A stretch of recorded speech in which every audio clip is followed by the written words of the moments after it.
નમસ્કાર વિદ્યાર્થી મિત્રો, આજે આપણે SYBSE semester 3 paper number CC boat 212 અભ્યાસ કરીશું. CC બોટ 212 અગાઉના લેક્ચર્સની અંદર આપણે યુનિટ 1 અને યુનિટ 2નો અભ્યાસ કર્યો હતો, જે આપણા યુનિટ્સ હતા વનસ્પતિ પરિસ્થિતિ વિદ્યા અને વનસ્પતિ દેહ ધર્મ વિદ્યા. આજે આપણે યુનિટ 3નો અભ્યાસ કરવાનો છે, જે આપણો યુનિટ 3 છે જનીન વિદ્યા એટલે કે જીનેટિક્સ. સૌપ્રથમ તો વાત કરીએ કે જીનેટિક્સ શું છે, કે જનીન વિદ્યા કોને કહે છે. એક સિમ્પલ શબ્દમાં વાત કરીએ કે સજીવોમાં જે વિવિધ પ્રજનનના પરિણામે નવી પેઢી અસ્તિત્વમાં આવે છે. કોઈ એક સજીવ હોય, એ સજીવ દ્વારા એની નવી પેઢી અસ્તિત્વમાં આવે છે. હવે વાત કરીએ કે એક જ જાતિની સંતતિઓ, જે નવી પેઢીઓ આવે છે, એ એક જ જાતિની સંતતિઓ પોતાના પૂર્વજોને મળતી આવે છે. કોઈ એક જાતિ હોય, એ જાતિની નવી જે સંતતિઓ જે હોય છે, એ પોતાના પૂર્વજોને મળતી આવે છે. જેમ કે માનવ સંતતિ મનુષ્ય જેવી જ થાય છે. સૂર્યમુખીના ફળ હોય તો એ બીજા સૂર્યમુખી જ સર્જે છે. તો તેથી દરેક સજીવ હોય, એ દરેક સજીવ પોતાની જાતિના માળખાને જ અનુસરે છે. એટલે આપણે એવું કહી શકીએ કે તે સજીવનો વારસો છે. હવે જે પેઢી દર પેઢી જે મતલબ કે જનીન વિદ્યા શું છે, કે કોઈ એક સંતતિ પોતાની નવી સંતતિ જે સર્જે છે, એ પોતાના પૂર્વજોને મળતી આવે છે. તો આપણે એમ કહી શકીએ કે સજીવોનો વારસો છે.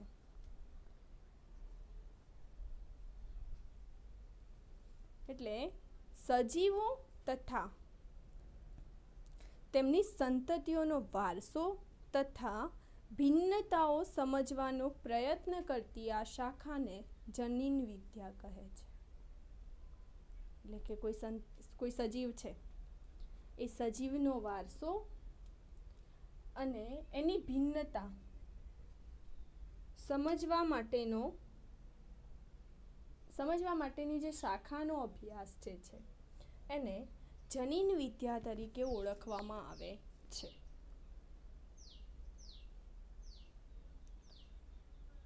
આપણે આ યુનિટની અંદર સૌ પ્રથમ અભ્યાસ કરવાનો છે બહુજનીનિક આનુવંશિકતા.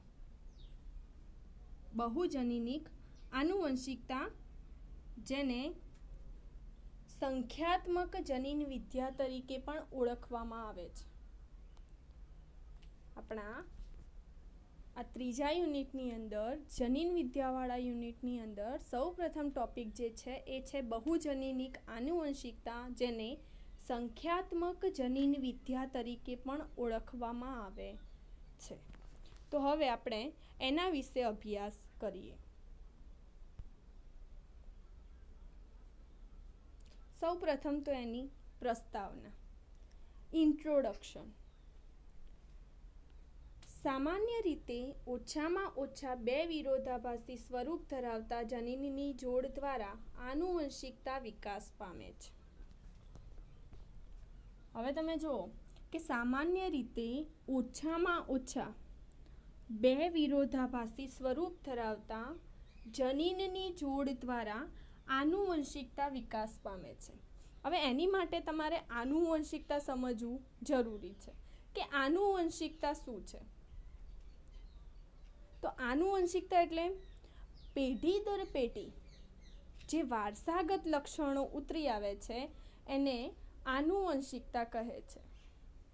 આપણે જોઈએ છીએ કે કોઈ જાતિ લઈએ, કોઈ પક્ષીની લઈએ કે કોઈ પ્રાણીની લઈએ, એના રંગ હોય, બરાબર, તો એ એના જે પૂર્વજોને મળતું આવે છે. જેમ કે કોઈ પરિવાર છે, એ પરિવારમાં બધા જ સભ્યો ઊંચા છે, બધાની ઊંચાઈ કેવી છે? ઊંચા છે, બરાબર. તો એ શું છે? આનુવંશિકતા છે. આનુવંશિકતા મતલબ કે પેઢી દર પેઢી એ લક્ષણ વારસાગત ઉતરી આવે છે, તો એ આનુવંશિકતા કહેવાય છે. મતલબ કે પોતાના પૂર્વજોના લક્ષણ પોતાની અંદર ઉતરી આવવા એને આનુવંશિકતા કહે છે. ચામડીનો રંગ લઈએ, શરીરનું કદ લઈએ, શરીરની ઊંચાઈ લઈએ, બરાબર. તો આ બધા જે લક્ષણો જે છે એ પેઢી દર પેઢી વારસામાં મળી આવતા હોય છે, અને આનુવંશિકતા કહેવાય છે. હવે જોઈએ, સામાન્ય રીતે ઓછામાં ઓછા 2 વિરોધાભાસી સ્વરૂપ ધરાવતા જનીનની જોડ દ્વારા આનુવંશિકતા વિકાસ પામે છે. 2 વિરોધાભાસી લક્ષણો. આનુવંશિકતા કયા જનીનની જોડ દ્વારા વિકાસ પામે છે? તો 2 વિરોધાભાસી, ઓછામાં ઓછા 2 વિરોધાભાસી સ્વરૂપ ધરાવતા જનીનની જોડ દ્વારા આનુવંશિકતા વિકાસ પામે છે. આ લક્ષણોને ગુણાત્મક અથવા અસતત લક્ષણો કહે છે. તો આ લક્ષણોને ગુણાત્મક અથવા અસતત લક્ષણો કહેવાય છે. ફરીથી તમારે યાદ રાખવાનું છે કે ઓછામાં ઓછા 2 વિરોધાભાસી સ્વરૂપ ધરાવતા જનીનની જોડ દ્વારા આનુવંશિકતા વિકાસ પામે છે.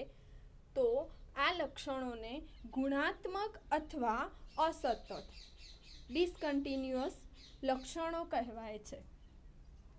ઓછામાં ઓછા 2 વિરોધાભાસી સ્વરૂપ ધરાવતા જનીનની જોડ દ્વારા આનુવંશિકતા વિકાસ પામે છે. આ લક્ષણોને ગુણાત્મક અથવા અસતત લક્ષણો કહેવાય છે. દાખલા તરીકે આપણે જોઈએ, બકરીની જાત એટલે કે કેટલ શિંગડાવાળી કે શિંગડા રહિત હોય છે, તથા તેઓ લાલ અને સફેદ પણ હોય છે. હવે તમે જુઓ કે આપણે શું કીધું? ઓછામાં ઓછા 2 વિરોધાભાસી લક્ષણો. તો હવે વાત કરીએ આપણે બકરીની જાત વિશે. તો બકરીની જે જાત જે છે કેટલ, એ શિંગડાવાળી હોય કે શિંગડા રહિત પણ હોય છે, બરાબર. કે શિંગડાવાળી કે શિંગડા રહિત હોય છે, તથા તેઓ લાલ અને સફેદ પણ હોય છે. હવે તમે જુઓ, એક લક્ષણ જે છે એ શિંગડાને અનુસરીને છે, અને બીજું લક્ષણ જે છે એના રંગને અનુસરીને છે, પણ વિરોધાભાસી છે. વિરોધાભાસી મતલબ કે કેટલીક શિંગડાવાળી છે તો એનું ઓપોઝિટ એટલે કે એનું વિરોધી કેટલીક શિંગડા રહિત છે. એ જ રીતે કેટલીક લાલ રંગની તો કેટલીક સફેદ રંગની છે. તો આ થયા એના વિરોધાભાસી લક્ષણો. મનુષ્યમાં રુધિર જૂથ A, B, AB, O વગેરે પ્રકારના હોય છે. હવે મનુષ્યમાં રુધિર જૂથની આપણે વાત કરીએ તો 4 પ્રકારના બ્લડ ગ્રુપ હોય છે. A એટલે કે blood group A, blood group B, blood group AB અને બ્લડ ગ્રુપ O. પહેલું આપણે ઉદાહરણ લીધું કે બકરીની જાત, તો શિંગડાવાળી કે શિંગડા રહિત હોય છે, તથા તેઓ લાલ અને સફેદ પણ હોય છે. એના પછી વાત કરીએ કે મનુષ્યના રુધિર જૂથ A, B, AB અને O પ્રકારના હોય છે. એ જ રીતે ડ્રોસોફિલામાં લાલ આંખ અથવા સફેદ આંખ ઉત્પન્ન થાય છે. એ જ રીતે વાત કરીએ તો ડ્રોસોફિલામાં 2 વિરોધાભાસી લક્ષણો છે. કાં તો લાલ આંખ કાં તો સફેદ આંખ ઉત્પન્ન થાય છે. ડ્રોસોફિલામાં લાલ આંખ અથવા સફેદ આંખ ઉત્પન્ન થાય છે. તો આ બધા થયા વિરોધાભાસી લક્ષણો. 100 માણસને તેમની ઊંચાઈના આધારે ચડતા ક્રમમાં ગોઠવવામાં આવે તો સહેલાઈથી જાણી શકાય છે કે આવા લક્ષણને સતત સ્વરૂપની વિવિધતા તરીકે જોઈ શકાય છે. 100 માણસને તેમની ઊંચાઈના આધારે ચડતા ક્રમમાં ગોઠવવામાં આવે તો સહેલાઈથી જાણી શકાય છે કે આવા લક્ષણને સતત સ્વરૂપની વિવિધતા તરીકે જોઈ શકાય છે. હવે તમે જો કે 100 માણસો હોય, એ 100 માણસની ઊંચાઈ કંઈ સરખી તો હોવાની નથી. તો એ 100 માણસોને તેમની ઊંચાઈના આધારે ચડતા ક્રમમાં ગોઠવવામાં આવે કે સૌથી આગળ નીચું, એનાથી ઊંચું, એનાથી ઊંચું, એનાથી ઊંચું, એનાથી ઊંચું, એ રીતે ચડતા ક્રમમાં ગોઠવવામાં આવે તો સહેલાઈથી જાણી શકાય છે કે આવા લક્ષણને સતત સ્વરૂપની વિવિધતા તરીકે જોઈ શકાય છે. સતત સ્વરૂપની વિવિધતા, જેમ જેમ જોઈશું એમ એમ ઊંચાઈમાં વધારો જોવા મળશે, કેમ કે આપણે ચડતા ક્રમમાં ગોઠવેલા છે. એફસી ગેલ્ટને 1885માં જણાવ્યું કે આવા સતત લક્ષણોની વિવિધતા આનુવંશિકતા, ઊંચાઈ, વજન, ચપળતા અને રંગ જેવા લક્ષણો સતત માનવ વસ્તીમાં વિવિધતા ઉત્પન્ન કરે છે. હવે જે એફસી ગેલ્ટન છે, એફસી ગેલ્ટન હતા, એમને 1885માં એવું જણાવ્યું કે આવા સતત લક્ષણોની વિવિધતા આનુવંશિકતા, ઊંચાઈ, વજન, ચપળતા અને રંગ જેવા લક્ષણો સતત માનવ વસ્તીમાં વિવિધતા ઉત્પન્ન કરે છે.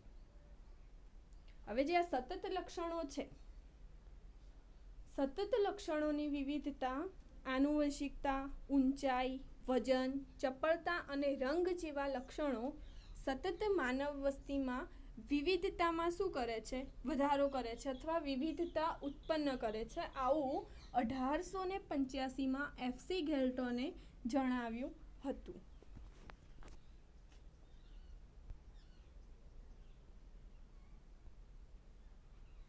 વનસ્પતિની ઊંચાઈ, બીજનો આકાર, કદ, સંખ્યા અને ફળ પણ સંખ્યાત્મક વિવિધતા દર્શાવે છે. હવે વનસ્પતિની અંદર વાત કરીએ તો વનસ્પતિની ઊંચાઈ, બીજનો આકાર, કદ, સંખ્યા અને ફળ પણ સંખ્યાત્મક વિવિધતા દર્શાવે છે. વનસ્પતિઓની વાત કરીએ આપણે તો વનસ્પતિની ઊંચાઈ, બીજનો આકાર, કદ, સંખ્યા અને ફળ, આ જે વનસ્પતિઓની ઊંચાઈ હોય, વનસ્પતિની અંદર જે બીજ હોય એ બીજના જે આકારો હોય, કેમ કે બીજના આકારો કેવા હોય છે? જુદા જુદા. એનું કદ, વનસ્પતિનું કદ, એની સંખ્યા અને વનસ્પતિના ફળ જે છે એ સંખ્યાત્મક વિવિધતા દર્શાવે છે. આવા જનીનોના લક્ષણોના ક્રમ એ જનીનોના વધારાની જોડની સંખ્યા ઉપર અસર કરે છે. આવા જનીનોના લક્ષણોના જે ક્રમ જે છે, આવા જનીનોના લક્ષણોના ક્રમ એ જનીનોના વધારાની જોડની સંખ્યા પર અસર કરે છે અથવા બધા જનીનોની સામૂહિક અસર થાય છે. હવે તમે સમજો કે એવા જે જનીનો હોય એ જનીનોના લક્ષણોના ક્રમ એ જનીનોના વધારાની જોડની સંખ્યા પર અસર કરે છે. હવે જે આ ઊંચાઈ છે, બીજનો આકાર છે, કદ છે, સંખ્યા છે અને ફળ જે છે, એ જનીનોના લક્ષણોના ક્રમ જે છે એ જનીનોના વધારાની જોડની સંખ્યા ઉપર અસર કરે છે. જે વધારાની જોડ હોય એ વધારાની જોડની સંખ્યા પર અસર કરે છે અથવા એવું કહી શકીએ કે બધા જનીનોની સામૂહિક અસર થાય છે. અથવા શું થશે? જે બધા જનીનો છે એ જનીનોની સામૂહિક અસર થાય છે.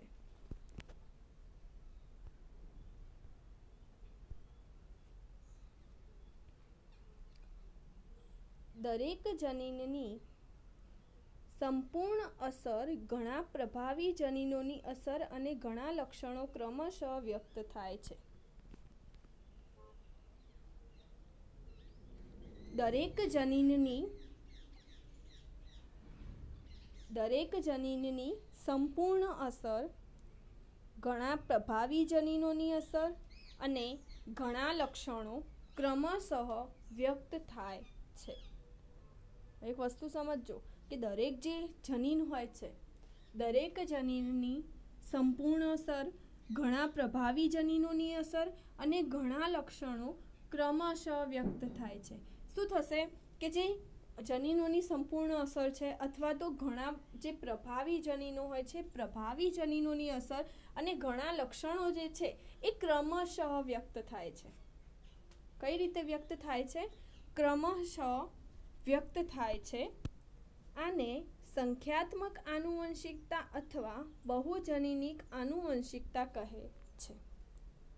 હવે જે દરેક જનીન જે હોય છે એ દરેક જનીનની સંપૂર્ણ અસર, ઘણા પ્રભાવી જનીનોની અસર અને ઘણા લક્ષણો ક્રમશઃ ઉત્પન્ન થાય છે.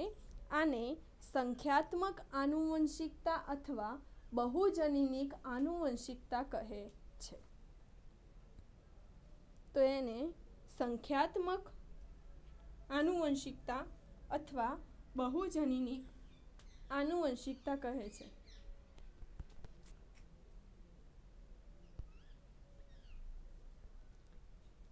એક બીજી રીતે કહીએ સિમ્પલ ભાષામાં તો બે અથવા વધારે જુદી જોડ ધરાવતા કારકો જેઓ સામૂહિક અસર ઉત્પન્ન કરે છે અને ઘણા સંખ્યાત્મક લક્ષણોનું નિર્માણ કરે છે તેને બહુજનીનિક આનુવંશિકતા કહે છે.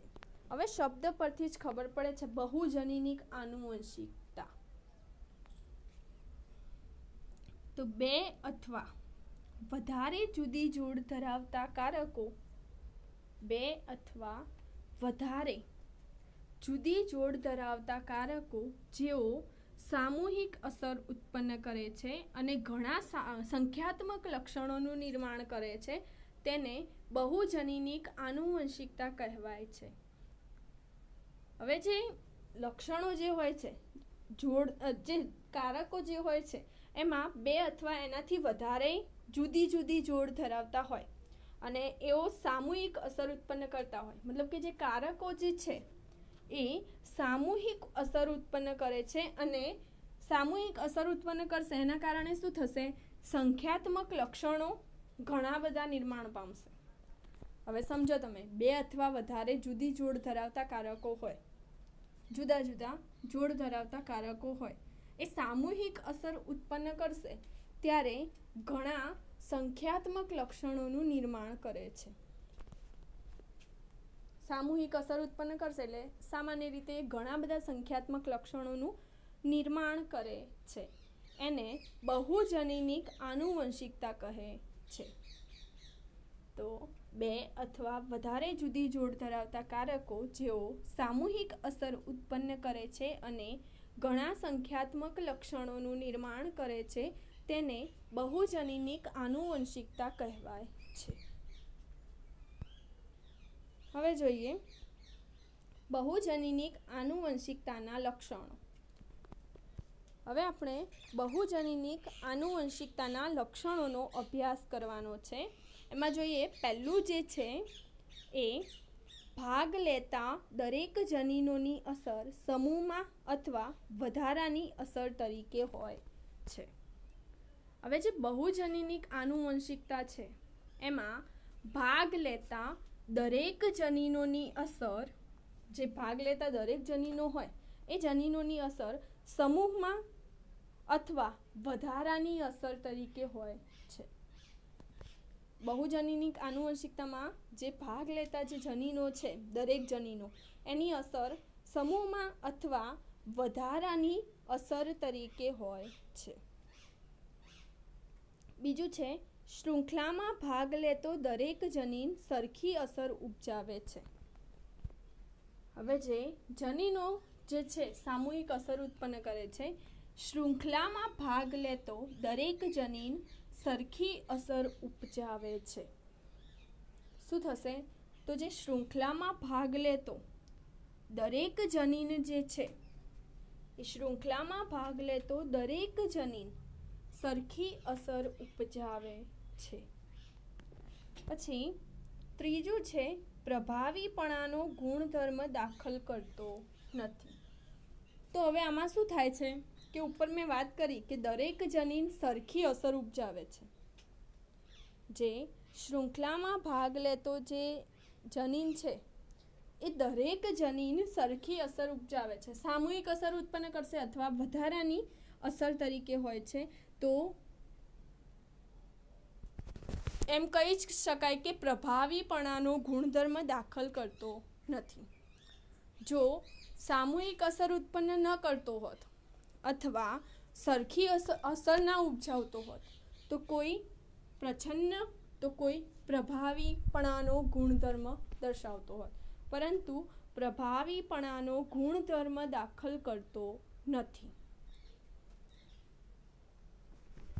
ફરીથી 3 લક્ષણો થયા. પહેલું છે ભાગ લેતા દરેક જનીનોની અસર સમૂહમાં અથવા વધારાની અસર તરીકે હોય છે. બીજું છે શૃંખલામાં ભાગ લેતો દરેક જનીન સરખી અસર ઉપજાવે છે. ત્રીજું છે પ્રભાવીપણાનો ગુણધર્મ દાખલ કરતો નથી. જુદા જુદા સ્થાને જનીનો વ્યક્ત થતા નથી. હવે આમાં શું થાય છે કે બહુજનીનિક આનુવંશિકતામાં જે જનીનો જે વ્યક્ત થાય છે જુદા જુદા સ્થાને વ્યક્ત થતા નથી. આ પ્રક્રિયામાં સંલગ્નતા જોવા મળતી નથી. તો જે બહુજનીનિક આનુવંશિકતા છે એની અંદર સંલગ્નતા જોવા મળતી નથી. ને લાસ્ટ જે કેરેક્ટર જે છે એ છે પર્યાવરણની અસર નહિવત અથવા ગેરહાજર હોય છે. બહુજનીનિક આનુવંશિકતામાં પર્યાવરણની અસર નહિવત અથવા ગેરહાજર હોય છે. તો આ વાત થઈ બહુજનીનિક આનુવંશિકતાના લક્ષણોની. નેક્સ્ટ લેક્ચરની અંદર આપણે ઘઉંના કર્નલ રંગનો અભ્યાસ કરીશું. આજના લેક્ચરમાં આપણે આટલે સુધી અભ્યાસ કર્યો. આપણે જનીન વિદ્યાની